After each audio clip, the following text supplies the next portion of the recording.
for some buttermilk chicken tenders. And we're going to deep fry these today, and they are going to be so good. So now this is kind of going to be a two-part recipe. It's all going to be done today, but I have to do it in two parts because of the marinade. But what I'm going to show you is I'm going to show you the first part. We're going to go through that. And then I'll just come back and then I'll show you how to do the second part of it, okay? And that'll be the deep frying and all that. But first of all, I'm going to tell you everything that you're going to need to make these buttermilk chicken tenders.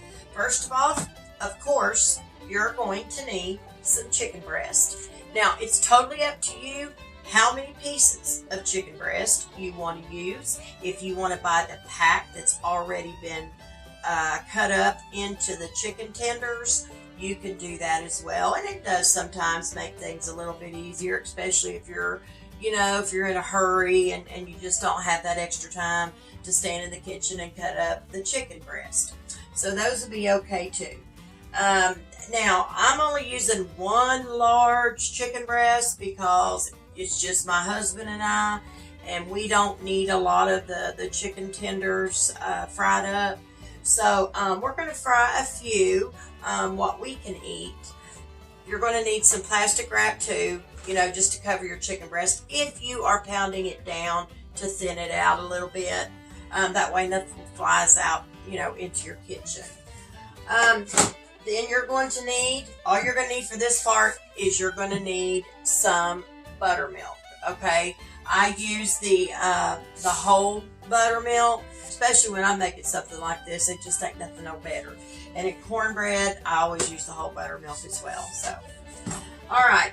Now, when you go to tenderize these, when you go to put these in your buttermilk marinade, you can add a little bit of seasoning to your buttermilk. You can add like a little shake or two of your onion powder. You can add maybe a shake or two of the garlic powder. And if you really want to, you can even take some ground black pepper and, shake a little bit of that in there. Now, most of y'all know I don't hardly ever use salt, so we're not going to do that. You're just going to need a bowl to put your tenders in, and then you're going to need, I just like using my pie plate to marinate my tenders in. It just seems to work pretty good, and it's it's pretty deep, if y'all can see about how deep that is. This is a 9-inch is what it is, so it works out really good. And then when we go to batter them up with some flour and all that, which I'll tell you in the second part of this, you're just going to need some kind of big dish to put your flour in so you can bread your chicken tenders. And of course, you're going to need a sharp knife. So anyway, what we're going to do is I'm going to move y'all a little bit closer, and we're going to start getting this chicken kind of tenderized, I guess you would say, and getting it down thinner because it is pretty thick. And then we'll start cutting it up. So I'm going to get you a little closer, and we're going to get this started. So give me just a minute, y'all. All right, y'all, let's go ahead and get this started. So all you want to do, now I rinse off my chicken breast because I freeze a lot of meat.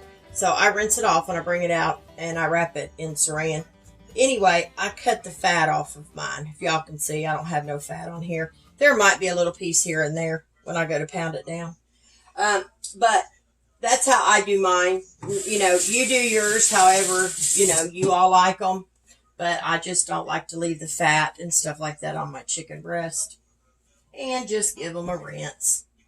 So what we're going to do is I'm going to get my little meat tenderizer, mallet, whatever you prefer to call it. This is what I use to pound down my chicken. But first of all, like I said, what you want to do is you want to use some of the plastic wrap, and you want to cover this, because I'm telling y'all, if you don't cover it, the chicken splatter, it will fly out all over your kitchen. It'll get on your appliances and things like that. And you might not see it right off, but trust me, it will do that. So I always like to cover my meat. It doesn't matter what I might be tenderizing, like steak or anything. I always use me a piece of the plastic wrap just to be safe. So we're going to get some of that get some of that on here. So we've got our plastic wrap over our chicken, you want to make sure you cover it completely everywhere. And I kind of like to push down the sides of mine, but you kind of got to push up against your chicken like this. So when you go to tenderize it, you know, you're not moving your plastic wrap around so much. Because you probably will have to rearrange it here and there. And this is all you do. Mine's got different sides for texture or whatever you want to call it to beat down your meat. This is more of a coarse side. And then you've got your flat side. And then you have your fine. This is more of a fine.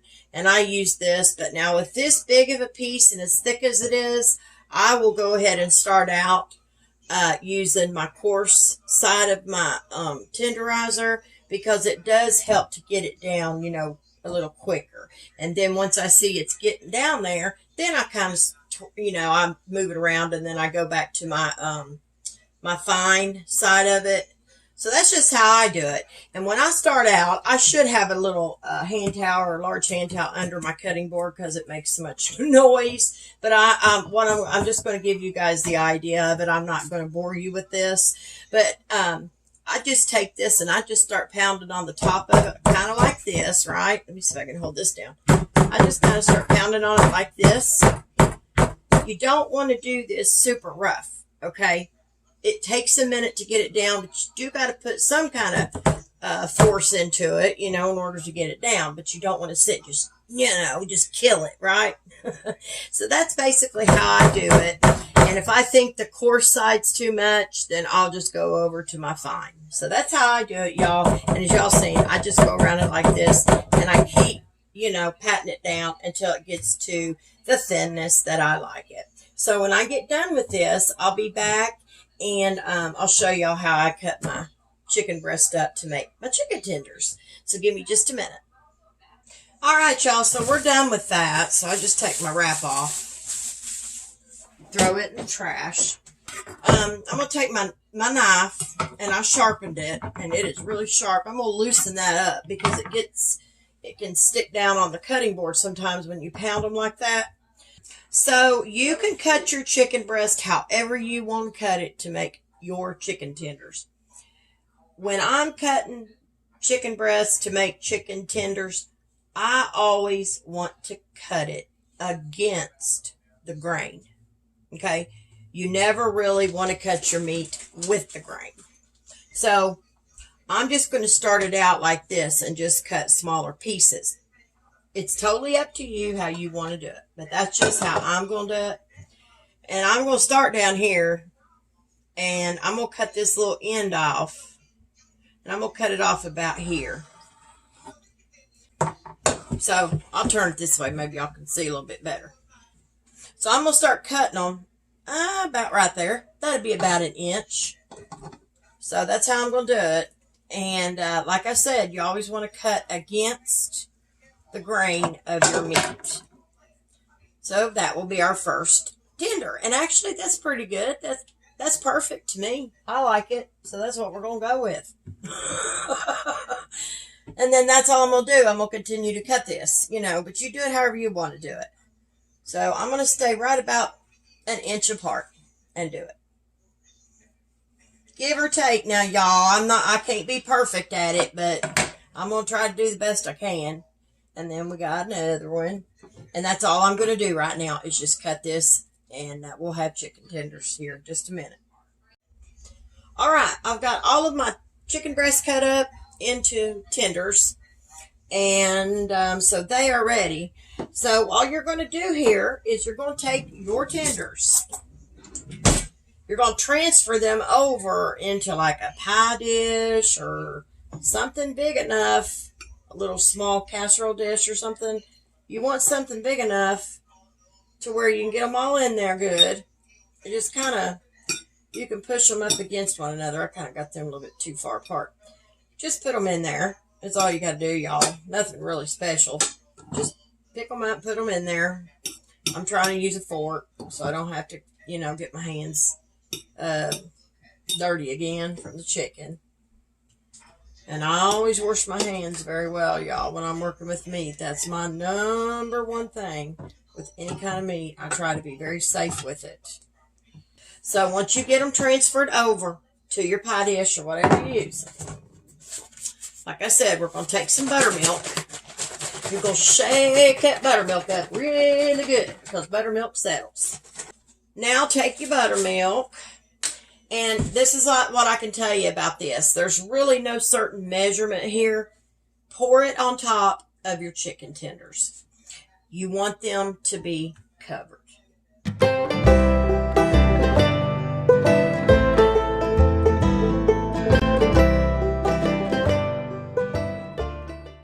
So if you got a few that you see kind of sticking out, go ahead and take your little spatula of some kind and push them down in there.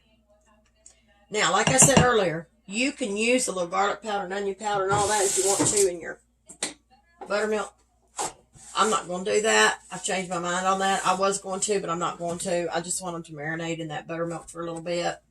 But when they come out, that's when I'll be using my seasonings because I always season my flour. So it makes them really good that way, y'all. So just a minute, let me wash my hands here.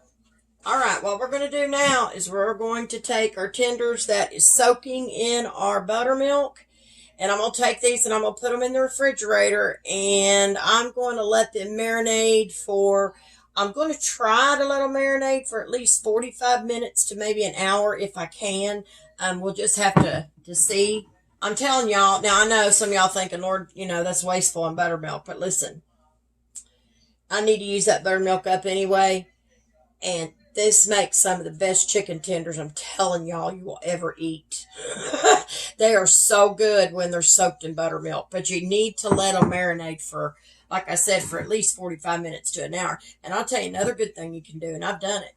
You could take your tenders and with your buttermilk just like this, and you can put them in your refrigerator, let them marinate overnight. And you talk about something even better. They're really good that way, y'all. So, okay, so what I'm going to do is put this in there, and then here in just a little bit, I'll be back, and we'll go to the second part or second half of this video, and I'll show you how I coat them in my flour.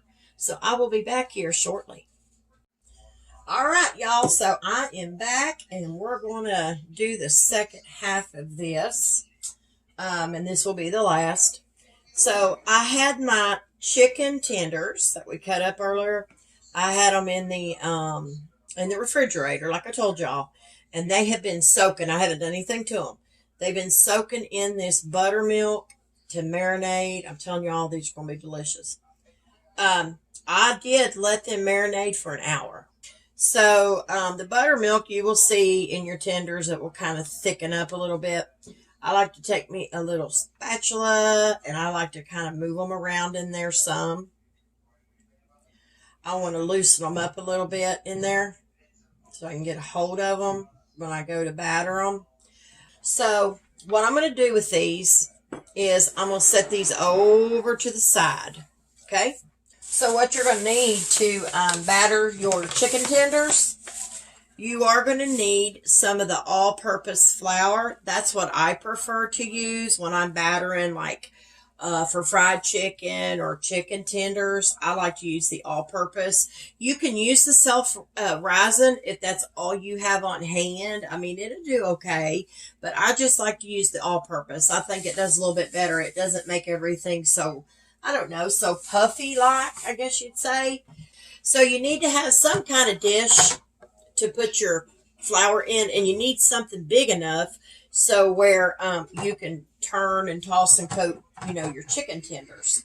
And this lid, I'm going to take this out. I'm not going to need the lid, so we're just going to remove that. Now, when we go to put flour in here, I like to add seasoning to my flour. And I always add some of the garlic powder. I add onion powder. I add some ground black pepper. I add some of the smoked paprika. This is optional. You don't have to add it. You can use regular paprika if that's all you have on hand. And I like to use a little bit of parsley flakes. And that's all I put in my flour to season it, okay? And if you want to use salt, be my guest. You all already know that I usually don't use salt. Now, I will tell you for the flour, there's really no certain measurement here when you go to batter your chicken, okay? I just kind of guess at it, and I pour me some flour in my container, and then I just batter my chicken. And we're going to deep fry it. I have my deep fryer here, and I've already got it going, and it's on 375 degrees. That's what you're going to need to set your fryer to. If you don't have a deep fryer, you can take a Dutch oven or a deeper iron skillet, and you can put some oil in it, and you can deep fry them as well that way, okay? Just so y'all know, you do have another option there. So I'm going to take, and that's all you're going to need for this, y'all, to batter your chicken. So I'm going to take some of this all-purpose flour, and all I'm going to do is I'm going to pour it in here. I'm going to pour some of it in here, I should say. And I'm going to get me a pretty good amount because I'm going to need it because, the buttermilk and everything. I keep my flour and stuff in the refrigerator, y'all, so that's why I've got it in this bag. All right, so once you get you some flour in a bowl or whatever container you're using, just start adding your seasonings. Now, there's no measurement here, once again, on seasonings. You have to put however much seasoning that you like, okay? So it's totally up to you. So I'm just going to put some garlic powder in here. We're going to start drizzling it over top of the flour a couple times or so. So I want to get enough of it to give the flour good seasoning. Then you're going to drizzle some onion powder over top of that onion powder or garlic powder, and just a few times.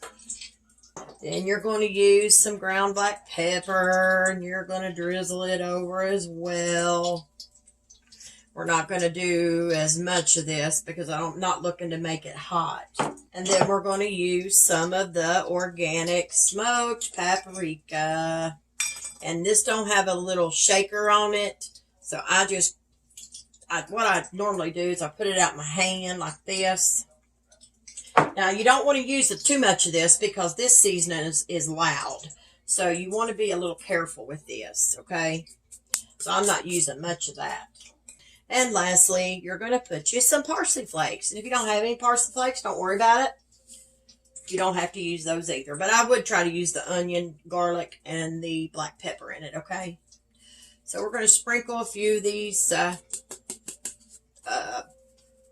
parsley flakes. If I can get them out of the bottle. They're always so hard to come out like this. I probably should have just opened them and pinched them out like this and make it a little bit quicker instead of sitting there trying to get them out. Once you get your seasonings into your flour, take you a whisk or something and whisk them in really good. This little container I love them, but they're a little bit awkward because they're square, so you kind of have to move it around a little bit. So whisk all of those seasonings into your flour. You want to make sure you get them blended and make sure that, they are evenly distributed throughout your flour. Because you don't want to have a clump of seasoning here and there. You want to make sure that you're getting these everywhere. So we'll continue to do this for just a minute, y'all. All right. Once you get your flour all mixed in together with your seasonings. So my deep fryer is ready to go. But what we're going to have to do is I'm going to have to back this up a little bit, y'all, and then pull my fryer out. And then y'all may not be able to see the green light, but it is ready to go. So what I'm going to have to do is take my lid off for right now, because I'm thinking we're going to need a lid when we put these in there. I'm going to have to put this on my basket real quick, so give me just a minute, because this basket's hot. I don't want to burn myself. I'm going to bring my basket up to the top because you want to put your chicken tenders in that basket to fry them, okay? So the first thing is just take your fork and start taking your chicken tenders out of their buttermilk, and you want to roll them around into your seasoned flour. So let me just make sure they're good and coated. The more buttermilk, the better. And I put both my bowls in together, so I try not to make such a mess that way. So we're going to get one out of here, and I'm going to make sure it's coated good with buttermilk. And I'm going to transfer it over here, and I'm going to roll it around in the flour. And I can get more in here than just one at a time, but I'm just going to show y'all here. Take your little fork, push your flour mixture on top of your tender, and just roll that around in your flour. And I'm going to be quite honest with y'all, I usually use my hands to do this. And then I'll use this fork to pull my tenders out with. So anyway, like I said, I like to use my hands. So just coat your tender with your flour, push it down on there. You really want to get your flour, your seasoned flour, down on your tender as much as possible. You don't want to, when you go to put these in there, you don't want them to be super thick with flour. You want to knock off some of it, kind of shake it like that. And, have it about like that, something like that, y'all. And then take it, lay it into your basket gently, and then get you another tender with a fork. If you want to, you can use your hands. I've done that. Just put another one in here, and like I said, you can get more in there than just one. So we're going to get another one of these, but I'm making sure they're coated in that buttermilk super good. That buttermilk's what makes these so good, y'all. And get you some dry flour in the corner somewhere, or wherever, and put on top of them if you can, or just kind of move it on top. That way you don't get as much on your hands of the buttermilk, and you're just doing the flour. And then fill down in there and find it, pick it up, flip it over, and coat it again. And just keep doing that until you get it coated to where you don't see any wet, like from that buttermilk.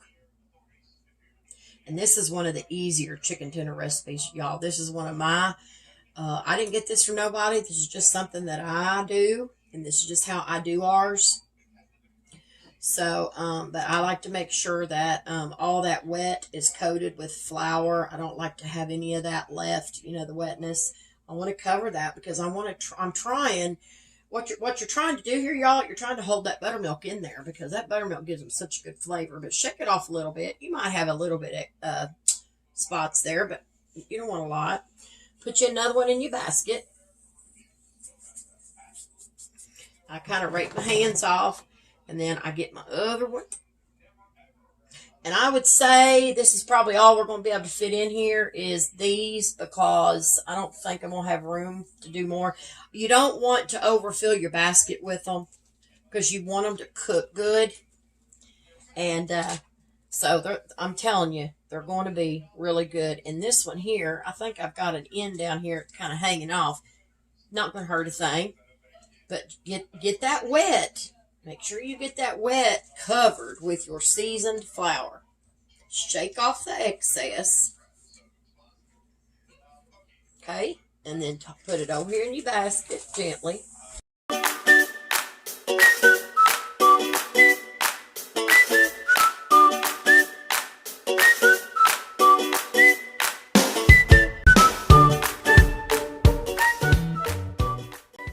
Alright, y'all. So the noise and everything is settled way down, so that's a good sign.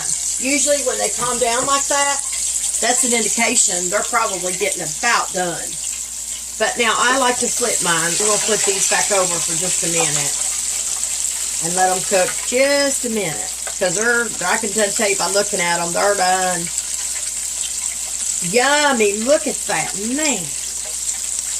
And some of that's just batter. That crispiness on the edges is batter. Lord, my husband's going to absolutely love these, y'all. All right, we're going to pull these out.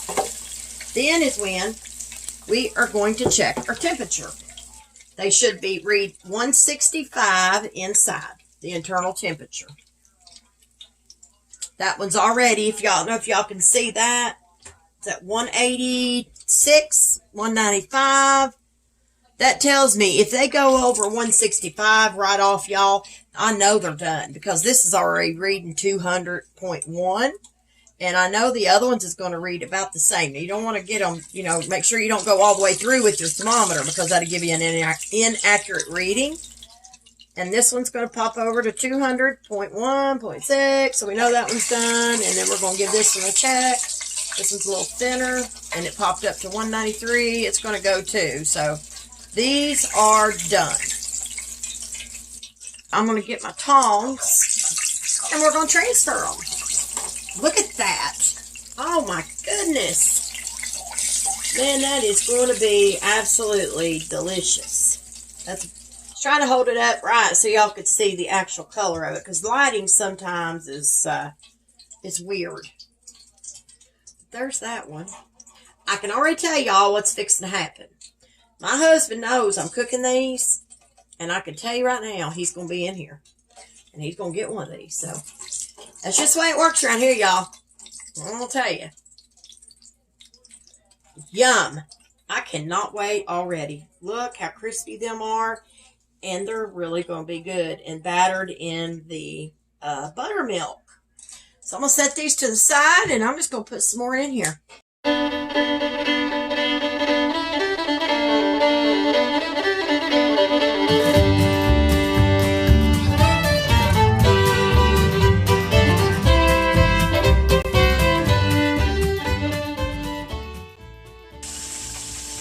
But y'all gonna have to make these.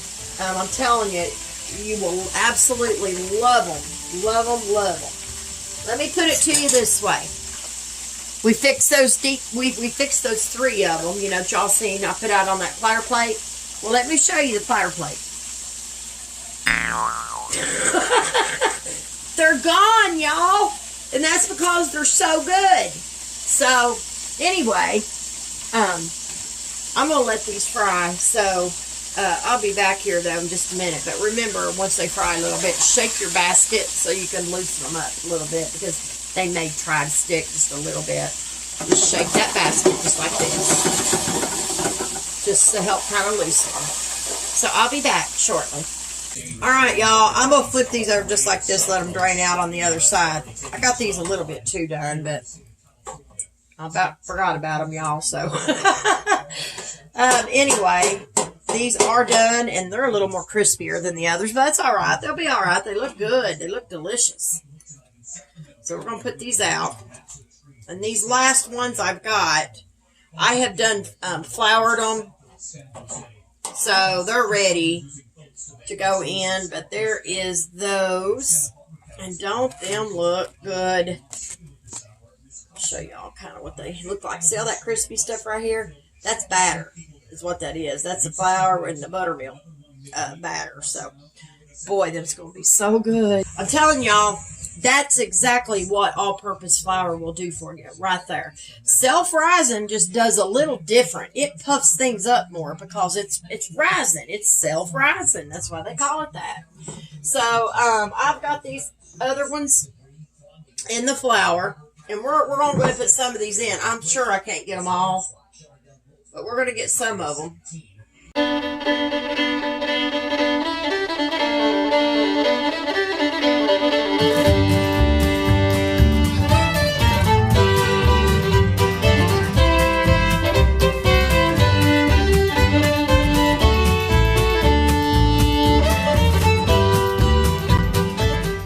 All right, y'all. We have got our buttermilk chicken tenders done. And they look so good. Check them out. And don't they look yummy? Anyway, you don't have to fry on this done, but just make sure your internal temperature is 165. And what I'm going to do for y'all, because some of y'all said that I needed to do some taste testing, I'm going to take this one and I'm going to cut it because it's not as hot. Give me just a minute. I'm just going to cut a spot here. And I'm going to take me a bite of this, and I'm going to tell y'all how it is. But I already know how it is. But I'm going to tell y'all anyway. So I'm going to taste it, and I'm going to tell you.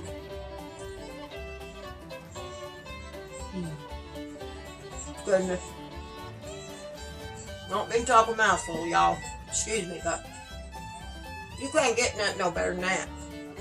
You can't buy them pre-made or anything any better than that. I'm telling you. Anyway, y'all, these are absolutely delicious. They really are good, and they're crispy. They're just good. So I'm gonna let y'all go, and I've enjoyed making my homemade buttermilk chicken tenders with y'all, and I hope y'all will give this recipe a try. I promise y'all you will not be disappointed. But let me stress this to you: use your all-purpose flour. That is where it's at when you fry chicken and fry tenders and breading pork chops and all that good stuff. Use your all-purpose flour. But if you don't have it, sometimes we all have to use what we got on hand. So anyway, listen, if you don't mind, go over to Facebook and like, share, and follow my page. I would greatly appreciate it. And if you don't mind, head over to YouTube and like and subscribe. And don't forget to always hit that bell for more notifications from old-fashioned Southern cooking. So anyway, y'all, I'm going to let y'all go. Listen, y'all stay safe out there. And you always keep God in your heart and God in your life. Bye, guys.